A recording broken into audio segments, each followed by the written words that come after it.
السلام علیکم dear students, آج کا جو ہمارا لیکچر ہے وہ ہے توازن تجارت۔ توازن تجارت سے مراد یہ ہوتا ہے حکومت کسی بھی ملک کے لوگ ایک سال کے اندر جو دوسرے ممالک کے ساتھ ٹریڈ کرتے ہیں، تجارت کرتے ہیں، اس کا جو حساب کتاب ہوتا ہے مرئی اشیاء کا، اس کو ہم کہتے ہیں توازن تجارت۔ کہ ایک سال کے اندر آپ نے کیا وصولیاں کی، کہ آپ نے کیا برآمدات کی، برآمد کرنے کے بعد اس کے بدلے میں جو وصولی کی، اور جو آپ نے درآمدات کی، جو چیزیں باہر سے منگوائی اور ان کی ادائیگیاں کی،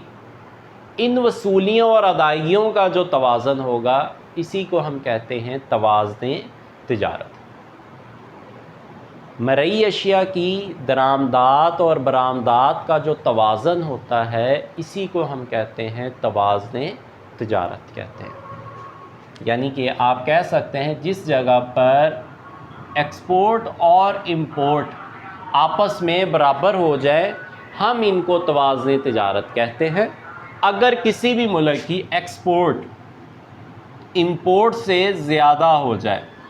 اس کو ہم کہتے ہیں، یعنی کہ ایکسپورٹ میں کیا ہوتا ہے، آپ کو ریونیوز حاصل ہوتے ہیں، آپ کی وصولیاں ہوتی ہیں، اور امپورٹ پر کیا ہوتی ہے، آپ کی ادائیگیاں ہوتی ہیں۔ آپ چیزیں باہر سے درآمد کرتے ہیں، منگواتے ہیں آپ لوگ، تو اس کے بدلے میں ادائیگی کرنی پڑتی ہے۔ ایکسپورٹ میں کیا ہوتا ہے، برآمدات ہوتا ہے، آپ بیچتے ہیں جو پروڈکٹ ہے۔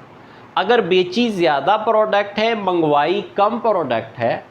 وصولی زیادہ ہے، آمدنی زیادہ ہے، خرچ کم ہے، تو یہاں پر توازن تجارت جو ہوگا وہ آپ کا فاضل ہوتا ہے۔ یہاں پر توازن تجارت کیا ہوگا، فاضل توازن تجارت، اور یہاں پر کیا ہوگا، توازن تجارت۔ اور اگر آپ کے ملک کی امپورٹ زیادہ ہے اور ایکسپورٹ کم، آمدنی کم ہے، اخراجات زیادہ ہے، امپورٹ کے اوپر اخراجات ہوں گے نا، ادائیگی ہوں گی، ہم باہر سے چیز منگوائیں گے تو اس کے بدلے میں ادائیگی کرے گا، ادائیگی زیادہ ہے اور وصولی کم ہے، یہاں پر جو ہوگا وہ آپ کا توازن تجارت جو ہوگا وہ خسارے میں، خسارے کا توازن تجارت۔ یہاں پر آپ کا جو توازن تجارت ہوگا وہ خسارے کے اندر ہوگا آپ کے پاس، اور جس جگہ پر یہ دونوں برابر ہو جائیں گے، وہاں پر جو توازن تجارت ہوگا وہ بیلنس ہو جائے گا آپ کے پاس۔ اس کے بعد آپ کے پاس آ جاتا ہے توازن ادائیگی۔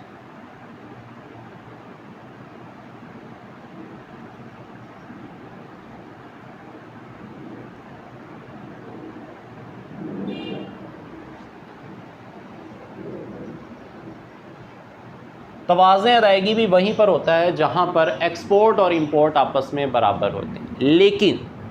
توازن تجارت اور توازن ادائیگی میں فرق یہ ہوتا ہے کہ اس کے اندر صرف مرئی اشیاء کو جو ہوتا ہے وہ ڈسکس کیا جاتا ہے، جبکہ توازن ادائیگی کے اندر تمام اشیاء آ جاتی ہیں، اس میں مرئی بھی، اور اس کے اندر غیر مرئی اشیاء کی درآمدات اور برآمدات کا جو توازن ہوگا اس کو ہم توازن ادائیگی کہتے ہیں۔ توازن تجارت میں صرف مرئی ہیں، صرف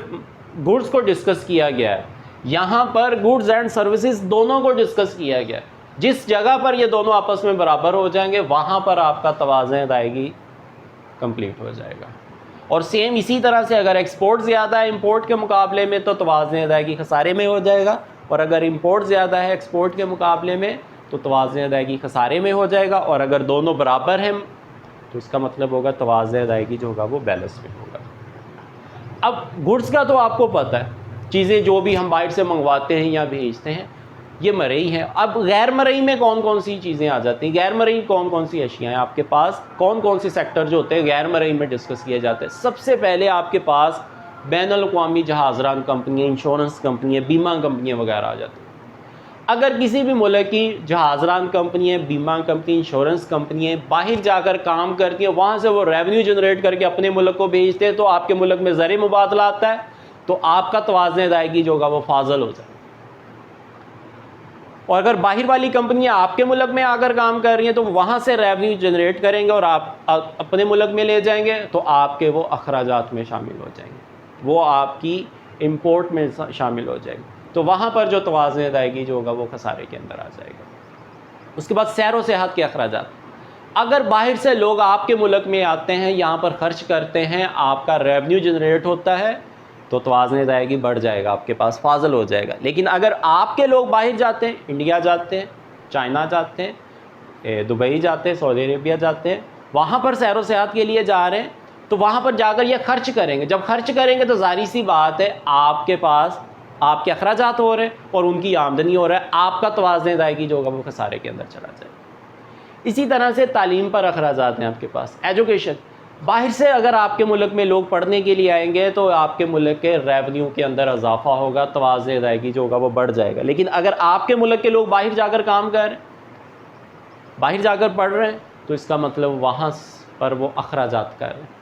تو ان کا ریونیو جنریٹ ہوگا، ہمارے اخراجات ہوں گے، تو ہمارا توازن ادائیگی خسارے کے اندر آ جائے گا۔ اسی طرح سے علاج معالجے کے لیے اگر باہر سے لوگ آپ کے ملک کے اندر علاج معالجے کے لیے آتے ہیں تو اس کا مطلب ہوگا آپ کے ملک کی آمدنی میں اضافہ ہو رہا ہے،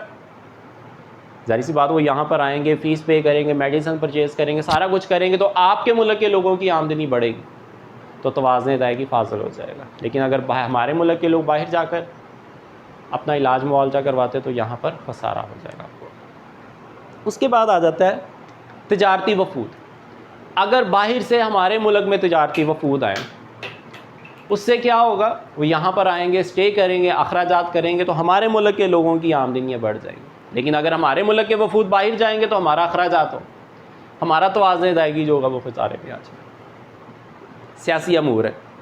ہمارے پارلیمنٹ کے لوگ، ہمارے پولیٹیکل پرسنز جو ہیں جب باہر جائیں گے تو ظاہر سی بات ہے ان کے اوپر اخراجات آئیں گے، تو ہمارا توازن ادائیگی، ہمارے انکم کے اندر کمی ہوگی تو توازن ادائیگی خراب ہے۔ اگر باہر سے لوگ آئیں گے تو ظاہر سی بات ہے ہمارے ملک کی جو ریونیو ہوگا وہ جنریٹ ہوگا۔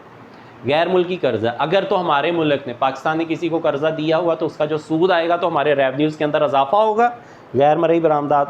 مدات میں جو ہوگا وہ اضافہ ہوگا، ہماری جو آمدنی ہے وہ بڑھے گی تو توازن ادائیگی بہتر ہو جائے گا۔ لیکن اگر ہمارے ملک کے لوگ، ہمارے ملک نے باہر سے قرضہ لیا ہوا ہے تو ہر سال ہم قرضہ تو نہیں ادا کرتے، اس کے بدلے میں اس کا سود جو ہوتا ہے وہ ادا کرتے جاتے، تو وہ ہمارے ملک کے اخراجات میں شامل ہو جائے گا، جس سے ہمارا توازن ادائیگی جو ہوتا ہے وہ خسارے کی طرف چلے جائے گا۔ اور آپ کے پاس ہے غیر ملکی امداد ہے، اگر ہمارے ملک کو کوئی امداد دیں گے تو ہمارے ملک کی آمدنی میں اضافہ ہوگا تو توازن ادائیگی بہتر ہو جائے گا۔ اگر ہمارا ملک جو ہوگا کسی کو امداد دے گا تو ظاہر سی بات ہے ہماری آمدنی کم ہو جائے گی، اخراجات زیادہ ہو جائیں گے۔ اور اس کے بعد ہے افرادی قوت کی غیر ملکی ترسیلات، اگر ہمارے ملک کے لوگ باہر جا کر زیادہ کام کرتے ہیں، وہاں سے وہ پیسہ کمائیں گے اور ہمارے ملک میں بھیجیں گے تو ہمارے ملک کے لوگوں کی آمدنیوں میں اضافہ ہو جائے گا، ہمارے ملک کے ریونیو میں اضافہ ہوگا، ہمارے ملک کے زر مبادلہ میں اضافہ ہوگا، تو ہمارے ملک کی آمدنی بڑھ گئی، ریونیو جنریٹ ہو گیا، غیر مرئی مدات تھی اس میں اضافہ ہو گیا،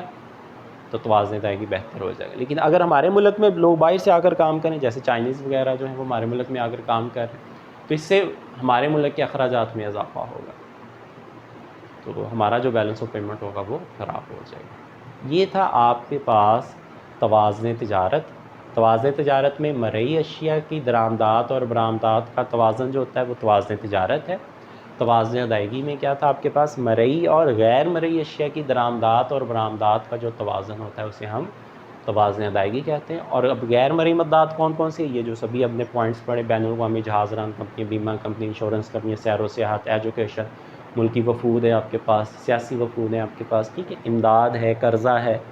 اور ہمارے ملک کے لوگ، ان سبھی لوگوں کی وجہ سے آمدنی آتی بھی ہے اور آمدنی جاتی بھی ہے، تو اس کا جو بیلنس ہوگا یہ آپ کا توازن